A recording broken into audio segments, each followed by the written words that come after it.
ବର୍ତ୍ତମାନ ଜଣା ଦିଆଯାଉଛି ବର୍ତ୍ତମାନ ଆମର ପରଶୁରାମ ବାହାରି ଚାଲିଲେଣି ଆଉ ଘରେ ଘରେ ପୂର୍ଣ୍ଣତ୍ୱ ସ୍ଥାପନ କରି ପରଶୁରାମଙ୍କ ଠାରୁ ଆଶୀର୍ବାଦ ଲାଭ କରନ୍ତୁ। ବର୍ତ୍ତମାନ ଆମର ପରଶୁରାମ ନଗର ଭ୍ରମଣ କରିବାକୁ ଯାଉଛନ୍ତି। ଘରେ ଘରେ ସମସ୍ତ ଭକ୍ତମାନଙ୍କୁ ଜଣା ଦିଆଯାଉଛି ଘରେ ଘରେ ସମସ୍ତେ ପୂର୍ଣ୍ଣ କୁମ୍ଭ ସ୍ଥାପନ କରି ପରଶୁରାମଙ୍କ ଠାରୁ ଆଶୀର୍ବାଦ ପ୍ରାପ୍ତ କରନ୍ତୁ। ଗ୍ରାମର ସମସ୍ତ ଭକ୍ତମାନଙ୍କୁ ଜଣା ଦିଆଯାଉଛି ଆପଣ ମାନେ ନିଜ ଘରେ ପୂର୍ଣ୍ଣ କୁମ୍ଭ ସ୍ଥାପନ କରି ପରଶୁରାମଙ୍କ ଠାରୁ ଆଶୀର୍ବାଦ ଲାଭ କରନ୍ତୁ।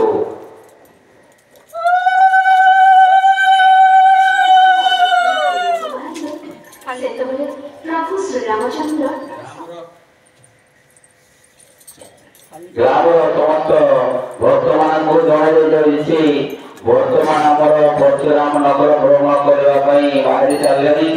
ଆପଣମାନେ ଘରେ ଘରେ ପୂର୍ଣ୍ଣ କୁମ୍ଭ ସ୍ଥାପନ କରି ପରଶୁରାମଙ୍କ ଠାରୁ ଆଶୀର୍ବାଦ ଲାଭ କରନ୍ତୁ।